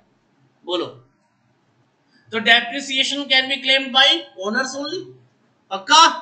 Higher purchase chapter अब तो पढ़ोगे ही नहीं, सिलेबस में नहीं है तुम्हारे, नए वाले पुराने में था। हायर परचेज में डेप्रिसिएशन हायर परचेजर चार्ज करता अपने एसेट्स पे, बुक्स में, बट वो तो ओनर नहीं है, वो तो ओनर नहीं है। लेकिन हायर परचेजर का इंटेंशन क्या है? बोलो सर, आज एसेट खरीदा है लेकिन किराए पे है, एक तरह से ओनर बनेगा नहीं बनेगा, ये बताओ। हायर परचेजर क्या है भाई? देखो, हमने इससे एसेट खरीदा, ये एसेट किराए पे लिया, हर साल इसको 10-10 हजार रुपए भर रहा हूं, 5 साल तक 50 हजार देना। 5 साल में जैसे 50 हजार पूरा होगा मैं इसका क्या बन जाऊंगा? ओनर। लेकिन अगर मैं 5 साल तक डेप्रिसिएशन नहीं चार्ज करूंगा तो 5वें साल, मान लो 10 साल चल रही थी, आधी लाइफ खत्म हो चुकी होगी एसेट की, फिर आधी लाइफ 6ठे साल अगर मैं पूरा 6 साल का डेप्रिसिएशन चार्ज करूंगा तो 6ठे साल के साथ जाती नहीं हो गई। 6th ईयर में ओवर चार्जिंग ऑफ डेप्रिसिएशन नहीं हो गया? बोलो, क्या 6th ईयर में प्रॉपर डेप्रिसिएशन चार्ज हो पाया? नहीं सर, 6 साल का एक साथ डेप्रिसिएशन आपने चार्ज कर दिया, जो कि टेक्निकली गलत है। उस साल के ऊपर ओवरबर्डेन हो जाएगा, प्रॉफिट ऐसे ही गायब हो जाएगा, और बाकी साल अपने जेब से भरा है आपने, समझो। क्यों भाई? एक बात बताओ, बाकी साल भी तो गुड्स प्रोड्यूस किया होगा एसेट का यूज करके, उस पे अगर हम डेप्रिसिएशन नहीं चार्ज किए होंगे तो क्या हमने गुड्स का सही कॉस्ट चार्ज किया होगा लोगों से? यानी जेब से भरा होगा अभी तक। तो एक्चुअल रियलिटी या इकोनॉमिक रियलिटी या फाइनेंशियल रियलिटी या सब्सटेंशियल रियलिटी, जो भी नाम दे दो, ये क्या कहता है भाई? आज ओनर नहीं, 5 साल बाद बनेगा ना, क्योंकि हायर परचेज एग्रीमेंट ब्रीच करने के लिए नहीं किया जा रहा। कोई भी एग्रीमेंट जनरली किस लिए किया जाता है? एग्रीमेंट क्यों किया जाता है, सीधे बताओ। कॉन्ट्रैक्ट क्यों किया जाता है? परफॉर्म करने के लिए, ब्रीच करने के लिए किया जाता है ना? नहीं ना, नहीं सर, वो तो मजबूरी में ब्रीच हो जाता है या गलत लोग होते हैं, लेकिन हम इसके बेस पे तो नहीं डिसाइड करेंगे ना। अग्रीमेंट या कॉन्ट्रैक्ट और हायर परचेज का अग्रीमेंट तो रिटन होता है, ओरल हो ही नहीं सकता as per the hire purchase act. इसका भी एक्ट है, इसका एक्ट है, बाद में याद कर लेना, फिलहाल यहाँ ध्यान दो। तो रिटन होना चाहिए। अब आप समझो ध्यान से, अगर कोई एग्रीमेंट किया तो मतलब उसको परफॉर्म करेगा, मतलब एसेट खरीदेगा, ये तो डन है। अब बेटा अगर 5 साल तक वो डेप्रिसिएशन नहीं चार्ज करेगा तो उसकी अकाउंटिंग रिकॉर्ड हिल जाएंगे, याद रखना। सो इकोनॉमिक रियलिटी या फाइनेंशियल रियलिटी में यही कहता है कि यूज अगर मैं कर रहा हूं और भविष्य में मैं खरीदूंगा, कंफर्म है ये बात, तो डेप्रिसिएशन मैं ही चार्ज करूंगा। लीगली क्या है, ओनर चार्ज करना चाहिए, लेकिन नहीं, यहां exceptionally substance over form apply हो जाएगा और मैं चार्ज करूंगा। यानी कोई भी अकाउंटिंग पॉलिसी सब्सटेंस और फॉर्म को भी कंसीडर करके ही सेलेक्ट की जाएगी। I hope you are okay with that. लिख लो ये, लिख लो ये। मॉड्यूल में शायद ना मिले, बट लिख ले भाई, बोलने जा रहा हूँ, देखो।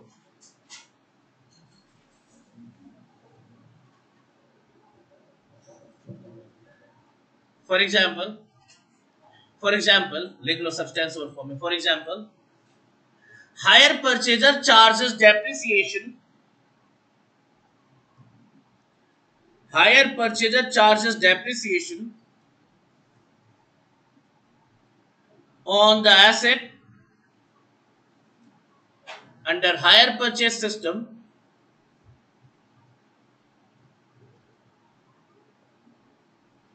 even though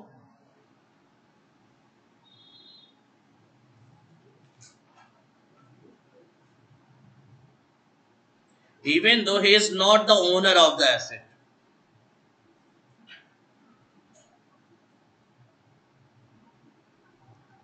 Is the best example of substance over form.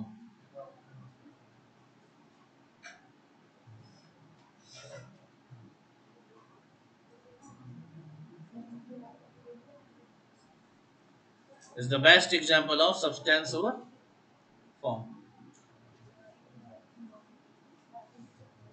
Okay है बेटा यहां तक? बोलो। तो सिलेक्शन ऑफ अकाउंटिंग पॉलिसीज खत्म हो गया, सिलेक्शन ऑफ अकाउंटिंग पॉलिसीज खत्म हो गया, ठीक है। So I must proceed with the disclosure of accounting policy. इसमें I am not going to change it. आप डिस्क्लोजर में यही 4-3 बातें लिख लो,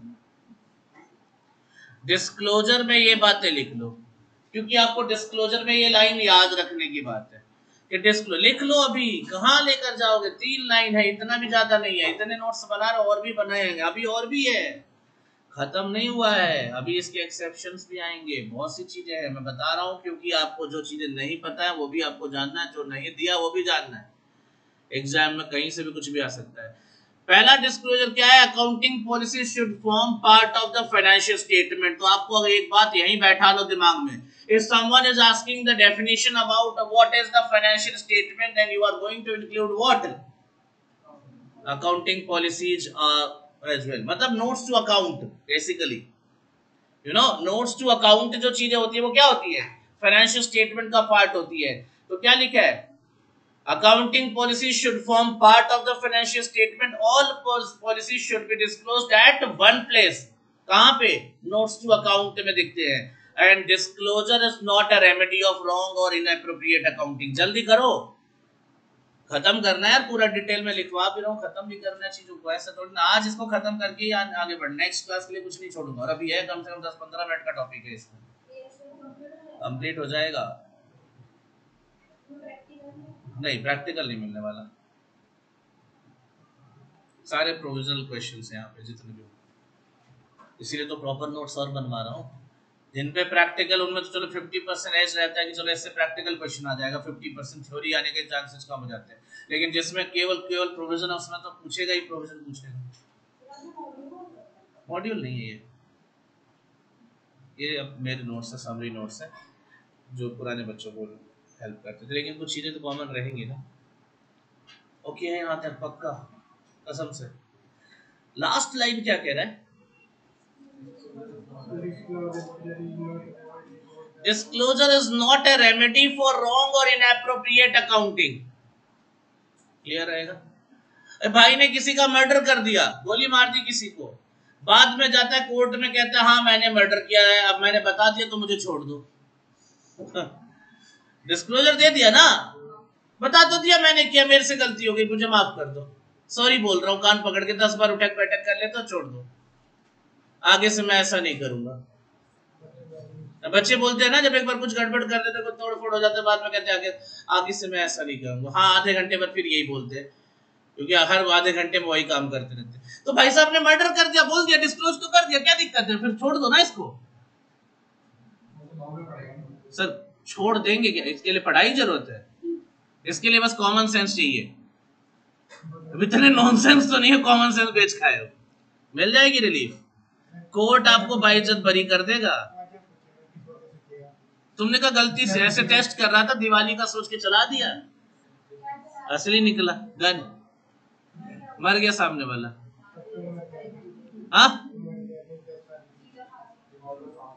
हाँ साफ करा तो दिवाली आ गई थी, मैं सोचा दिवाली वाला मेरा वाला गन है, वो तो पापा की असली रिवॉल्वर निकली, चल गई गोली, निकल लिया बंदा, अब क्या करूं, गलती हो गई माफ कर दो, आगे से ऐसा नहीं करूंगा, छोड़ दिया जाएगा।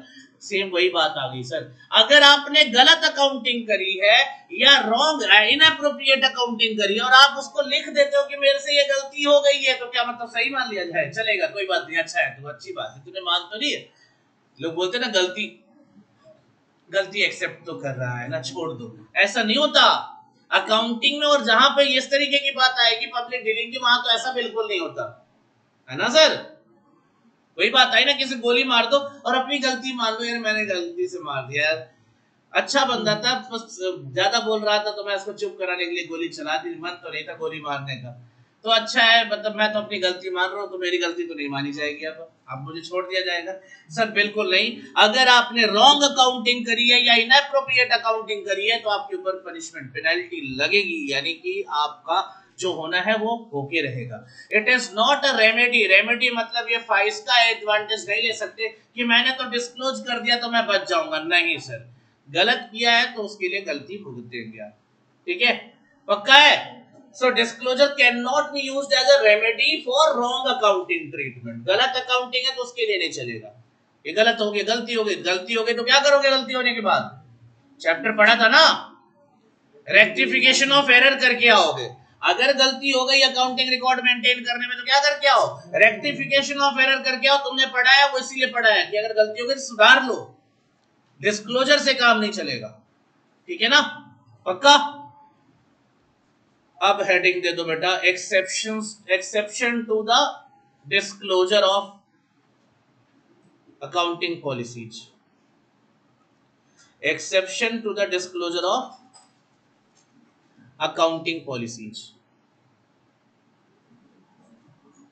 Exception to the disclosure of accounting policies. Exception कौन है सर? तो लिख लो fundamental accounting assumptions.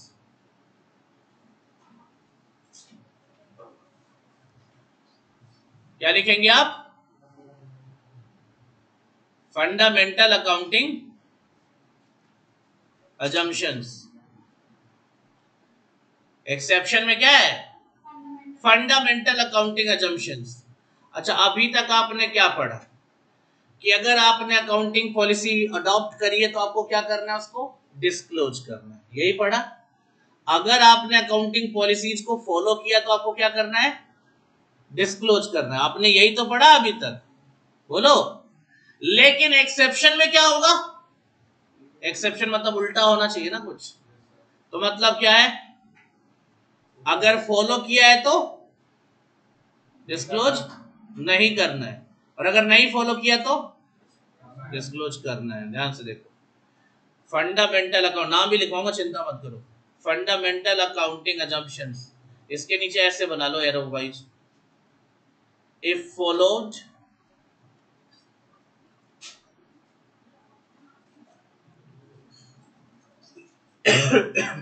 if not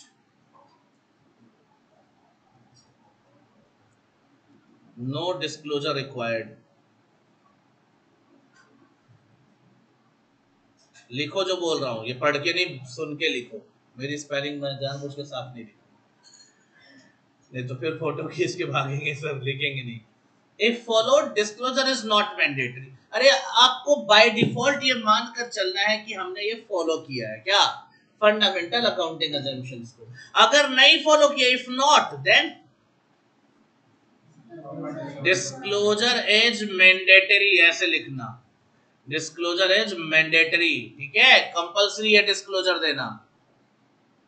if followed disclosure is not required, if not disclosure is mandatory. समझ में आ गई बात? किसके लिए था? Fundamental accounting assumptions. अगर फंडामेंटल अकाउंटिंग assumptions की बात करते हो, फॉलो किए हो, कोई डिस्क्लोजर नहीं दोगे तभी भी चलेगा, क्योंकि हम अज्यूम करके चलते हैं कि आपने फॉलो किया है. लेकिन अगर नहीं फॉलो किया है तो बता दो नहीं फॉलो किया है, ये बताना पड़ेगा. एग्जाम्पल के तौर पे 3 होते हैं fundamental accounting assumption. I will tell you that. तो एक इसमें से एग्जाम्पल उठा दो अक्रूवल को. अगर अक्रूवल सिस्टम ऑफ फॉलो आपने फॉलो किया है तो कोई जरूरत नहीं, वो तो बाय डिफॉल्ट मानकर चलते हैं हमने अक्रूवल बेसिस पे अकाउंटिंग करी है. लेकिन अगर नहीं फॉलो किया और कैश बेसिस पे गए हो, कौन से बेसिस पे? Cash basis of accounting, then you have to disclose it. बताना पड़ेगा that we have prepared the financial statement on the basis of cash system of accounting. तो ये आपको बताना पड़ेगा. नहीं बताया तो गड़बड़ है, फिर उल्टा हो जाता है इसमें, इसीलिए एक्सेप्शन में लिखवाया. अब फंडामेंटल अकाउंटिंग assumptions कौन कौन से होते हैं वो लिख लो. पहला, फंडामेंटल अकाउंटिंग assumptions कौन कौन से होते हैं? पहला, going concern.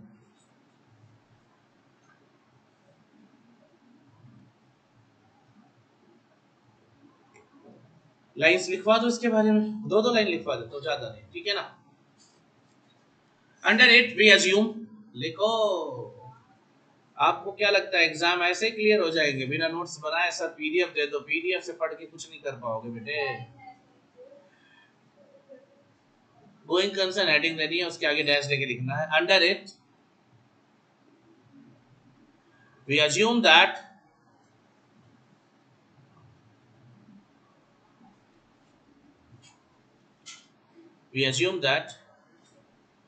the business will remain continue for a very long period of time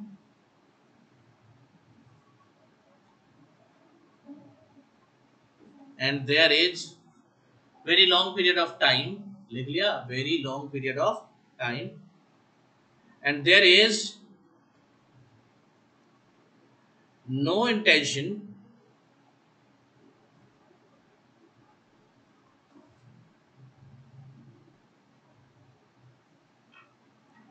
to discontinue, no intention to discontinue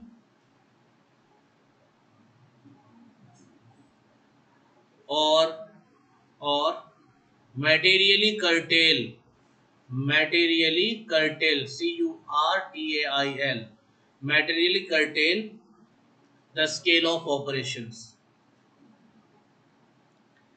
No intention to discontinue or materially curtail the what? Scale of operations. Clear है? दूसरा लिखोगे consistency,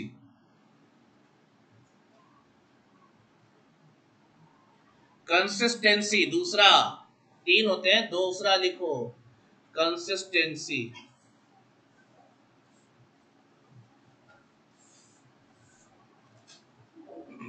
In it, in it, we assume to practice, we assume to practice of using, in it we assume to practice of using same accounting policies for similar transactions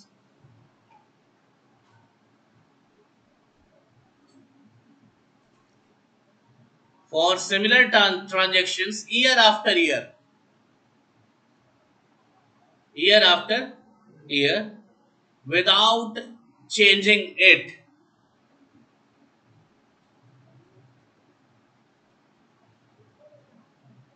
Although it can be changed, it can be changed in following situations. Following situations. पहला, required by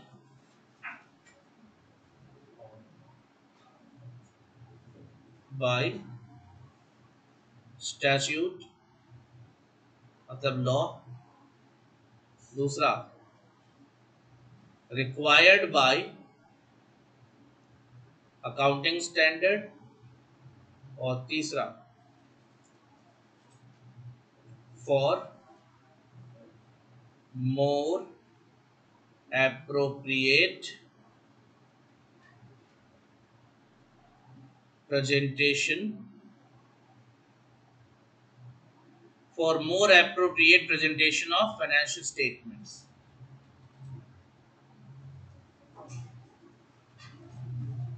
It can be changed in following situations. पहला required by statute, दूसरा required by accounting standard, और तीसरा क्या लिखा?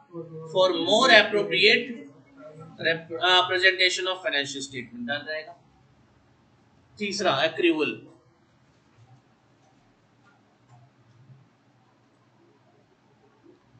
accrual. Under it, the transactions are recognized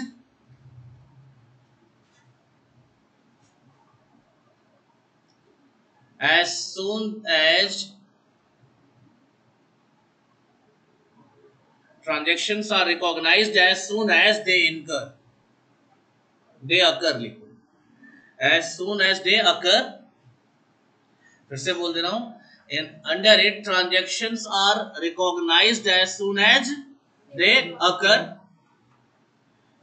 whether or not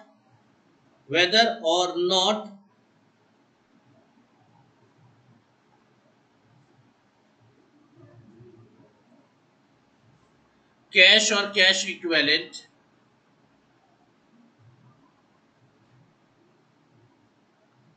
whether or not cash and cash equivalent is actually received or paid. Cash or cash equivalent is actually received or paid.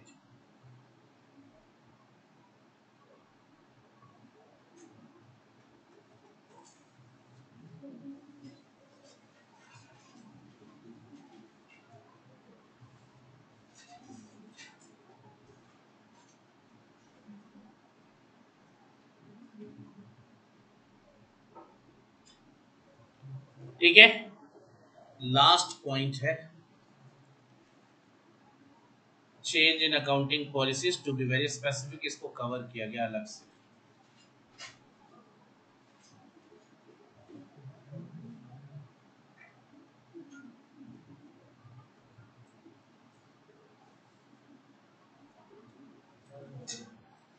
एक module में तुम्हारे graph है, मैं वो भेज देता हूं तुम्हें, ठीक है, उसको बना लेना।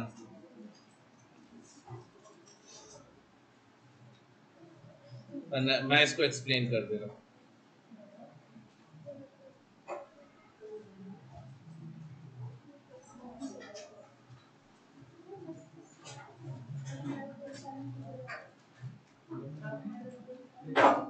हाँ जी, चेंज इन अकाउंटिंग पॉलिसीज वैसे तो मैंने अभी थोड़ा सा बता दिया। चेंज इन अकाउंटिंग पॉलिसी मैंने अभी अभी थोड़ा सा बता दिया कि कब कर सकते हो चेंज इन अकाउंटिंग पॉलिसी, कितने सिचुएशंस में, 3 सिचुएशन में। पहला रिक्वायर्ड बाय लॉ, और दूसरा क्या, रिक्वायर्ड बाय अकाउंटिंग स्टैंडर्ड, तीसरा क्या, फॉर मोर एप्रोप्रिएट प्रेजेंटेशन, है ना। लेकिन अब इसके चेंज का डिस्क्लोजर कैसे करोगे? मुद्दा क्या है, चेंज तो हमने पढ़ लिया, चेंज इन अकाउंटिंग पॉलिसी हमने देख लिया, बातें नहीं बेटा सुनो ध्यान से, चेंज इन अकाउंटिंग पॉलिसी तो हमने देख लिया, लेकिन चेंज का डिस्क्लोजर कैसे होगा?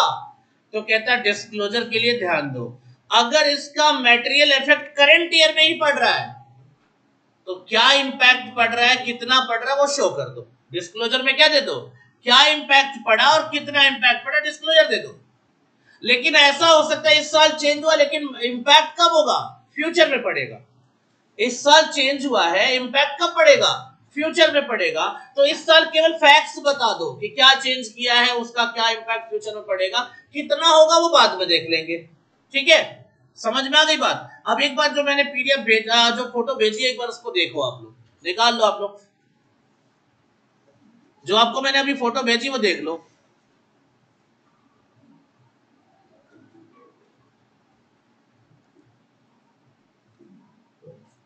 आपको ग्रुप में भेज दिया है, आईसीआई के मॉड्यूल का ही है, अलग कुछ नहीं है। तो मॉड्यूल बहुत कम बच्चों के पास है, इसलिए मैंने इसको भेज दिया, so you can check any change in accounting policy which has a material effect. अच्छा, इमैटेरियल होगा तो इग्नोर कर देना, उसका कोई डिस्क्लोजर नहीं होता, इमैटेरियल चीजों का डिस्क्लोजर नहीं होता। कहता material effect in current period which is reasonably expected to have a material effect in later period. दो हो सकते हैं, बोलो। अब नीचे चार्ट पे आ जाओ, कहता material effect in current period, amount ascertained है तो क्या करना है, अमाउंट डिस्क्लोज करो भाई, क्या चेंज किया, कितना इफेक्ट आएगा वो डिस्क्लोज करो। लेकिन अगर अमाउंट नहीं पता है तो क्या डिस्क्लोज करोगे, फैक्ट्स बताओगे ना, क्या चेंज किया है। अच्छा, not material in current year but ascertainable in later period, बाद में इसका इंपैक्ट दिखाई देगा, अभी नहीं। तो अभी क्या करोगे, फैक्ट्स ही डिस्क्लोज करोगे, वही बात है, पढ़ लो एक बार, सिंपल है, क्लियर है। तो ये कब डिस्क्लोजर की बात करेंगे, ये जब चेंज इन अकाउंटिंग पॉलिसी करेंगे तब के डिस्क्लोजर की बात। और अकाउंटिंग पॉलिसी चेंज कब हो सकती है, सुनाई नहीं दिया मेरे को, 3 कंडीशन में, बता दो फटाफट, फिर से सभी लोग बोल दो एक बार, ऐसे धीरे धीरे नहीं, थोड़ा लाउडली। दूसरा, ऐसे धीरे से नहीं, फिर से बोलो थोड़ा तेज।